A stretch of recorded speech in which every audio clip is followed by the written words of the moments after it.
அனைவருக்கும் வணக்கம். இன்றைக்கி நம்ம ஒரு நல்ல டாப்பிக்குள்ளே போய் வீடியோ பார்க்க போகிறோம்.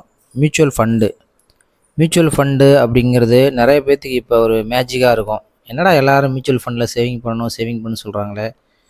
டிவியில் கூட விளம்பரம் பார்த்துருப்பீங்க. ரோஹித் சர்மா வருவார், மியூச்சுவல் ஃபண்டு சைஹே அப்படின்னுவார். இது என்ன மியூச்சுவல் ஃபண்டு என்ன அப்படின்னு நான் சொல்கிறது பிகினர்ஸ்க்கு. நீங்கள் எக்ஸ்பர்ட்டாக இருந்தால் உங்களுக்கு தேவையில்ல. இப்போ தான் மியூச்சுவல் ஃபண்டு என்னென்னு தெரிய ஆர்வமாக உள்ளவங்களுக்கு இந்த வீடியோ வந்து ஹெல்ப்ஃபுல்லாக இருக்கும். சிம்பிளாக சொல்கிறேன், மியூச்சுவல் ஃபண்டு டாபிக் வந்து பெரிய டாபிக். அதுக்குள்ளே போகணும்னா நம்ம இனிமேல் தான் வீடியோ போடணும். இப்போ ஃபஸ்ட்டு உங்களுக்கு மியூச்சுவல் ஃபண்டு என்னென்னு சொல்கிறேன். மியூச்சுவல் ஃபண்டு அப்படின்னா ரொம்ப பெருசாலாம் ஒன்றும் கிடையாது. ஷேர் மார்க்கெட்டுக்கும் மியூச்சுவல் ஃபண்டுக்கும் ஒரு சின்ன டிஃப்ரென்ஸ் தான். அது என்னென்னு சொல்கிறேன், வாங்க வீடியோக்குள்ளே போகலாம். ப்ளீஸ் வீடியோவை சப்ஸ்கிரைப் பண்ணுங்கள்.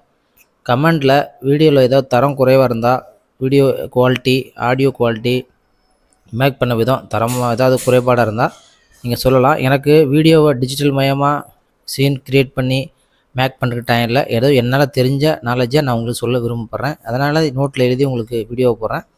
வீடியோவை சப்ஸ்கிரைப் பண்ணுங்கள், லைக் பண்ணுங்கள். வாங்க வீடியோக்குள்ளே போகலாம். சிம்பிளாக சொல்கிறேன் பாருங்கள்.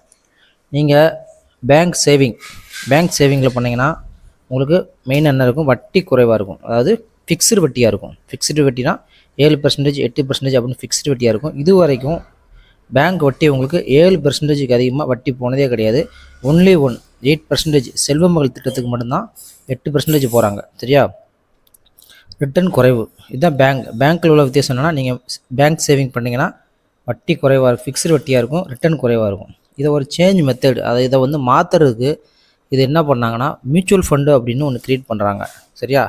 நான் சொல்கிறத கேளுங்க. மியூச்சுவல் ஃபண்டும் இதுக்கு எக்ஸ்சேஞ்ச் மெத்தடு தான் மியூச்சுவல் ஃபண்டு. இதோட மாற்று வழி தான். மியூச்சுவல் ஃபண்டும் ஷேர் மார்க்கெட்டும் சேம் தான், ஒரு சின்ன டிஃப்ரெண்ட் தான். சரியா? மியூச்சுவல் ஃபண்டும் ஷேர் மார்க்கெட்டும் ஒரே தான். ஷேர் மார்க்கெட்னா பங்குச்சந்தை, மியூச்சுவல் ஃபண்டும் எல்லாம் ஒரே தான். அதை பாருங்கள். மியூச்சுவல் ஃபண்ட் என்னென்னு பாருங்கள். மியூச்சுவல் ஃபண்ட் என்ன பண்ணுறோம்னா, நம்ம ஒரு முதலீடு பண்ணுறோம். அதாவது ஒரு 100 ரூபாய் ஒரு முதலீடு பண்ணி யார்கிட்ட கொடுக்குறோம்னா எக்ஸ்பர்ட்டை கொடுக்குறோம். எக்ஸ்பர்ட்ஸ் அப்படின்னு யாருன்னா, பங்கு சந்தையை பற்றி தெளிவான நாலேஜ் உள்ளவங்கள்ட்ட வந்து அந்த காசை கொடுக்குறோம். சரியா? நம்ம டைரெக்டாக ஷேர் மார்க்கெட்டில் பணம் போடாமல் நம்ம ஒரு முதலீடு அமௌண்ட்டை வந்து ஒரு எக்ஸ்பர்ட்டை வந்து கொடுக்குறோம். எக்ஸ்பர்ட்னா பங்குச்சந்தை எக்ஸ்பர்ட், அதாவது பங்குச்சந்தையில் நல்ல நாலேஜ் உள்ளவங்கள்ட்ட வந்து கொடுக்குறோம். அவங்க என்ன பண்ணுறாங்கன்னா ஷேர் மார்க்கெட்டில் அதை இன்வெஸ்ட்மெண்ட் பண்ணுறாங்க. நல்லா தெரிஞ்சுங்க. மியூச்சுவல் ஃபண்டு சிம்பிள் தான். ஒரு 100 ரூபா ஒரு முதலீடு நீங்கள் என்ன செய்றீங்கன்னா ஒரு எக்ஸ்பர்ட்டை கொடுக்குறீங்க. யார்? மியூச்சுவல் ஃபண்ட் சார்ந்த எக்ஸ்பர்ட்டை கொடுக்குறீங்க. அவங்க என்ன செய்கிறாங்கன்னா டைரெக்டாக இந்த மாதிரி இதில் அவங்க வந்து இன்வெஸ்ட்மெண்ட் பண்ணுறாங்க. நம்ம இன்வெஸ்ட்மெண்ட் பண்ணலாம், அவங்க பண்ணுறாங்க.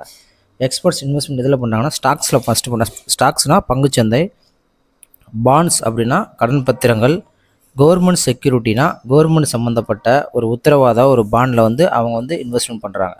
நல்லா தெரிஞ்சுங்க. நீங்களாக டைரெக்டாக போய் பண்ணால் அது வந்து பங்குச்சந்தை. ஒரு நபர் மூலமாக நீங்கள் இன்வெஸ்ட்மெண்ட் பண்ணிங்கன்னா ஷேர் மார்க்கெட்டில் அது மியூச்சுவல் ஃபண்டு. சிம்பிள், அவ்வளோதான். இடையில ஒரு ஆள் இருக்கார், இவர் தான் பங்குச்சந்தையோட எக்ஸ்பர்ட்ஸ். சிம்பிள் பாருங்கள். நீங்களாக டைரெக்டாக முதலீடு பண்ணிங்கன்னா ஸ்டாக்ஸ்லேயோ பாண்ட்ஸ்லேயோ முதலீடு பண்ணிங்கன்னா அது வந்து பங்குச்சந்தை. நீங்கள் ஒரு எக்ஸ்பர்ட் இடையில வச்சு அவரை வச்சு முதலீடு பண்ணிங்கன்னா இது மியூச்சுவல் ஃபண்டு. இதில் நிறைய நன்மைகள் இருக்குது பாருங்கள்.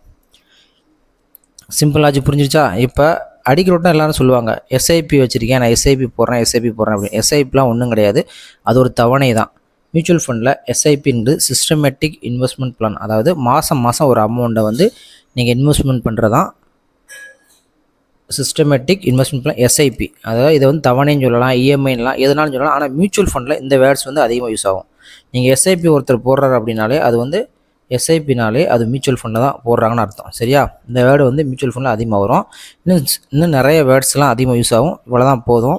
மறுபடியும் தெளிவாக சொல்கிறேன். நீங்கள் ஒரு அமௌண்ட்டை டைரெக்டாக நீங்கள் பங்குச்சந்தையில் போடாமல் ஒரு பங்குச்சந்தை பற்றிய தெளிவான அறிவாற்றல் கொண்ட ஒரு ஆள்கிட்ட ஒப்படைச்சி அவர் மூலமாக இன்வெஸ்ட்மெண்ட் பண்ணிங்கன்னா அதுக்கு பேர் தான் மியூச்சுவல் ஃபண்டு. ஓகேவா? அதுக்கடுத்து பாருங்கள், மியூச்சுவல் ஃபண்டோட நன்மைகள் பாருங்கள்.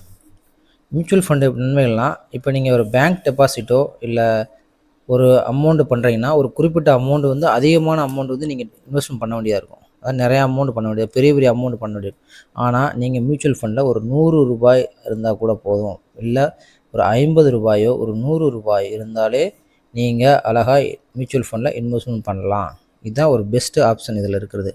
அது பிறகு பாருங்கள், எக்ஸ்பர்ட் மேனேஜ் செய்வார்கள்.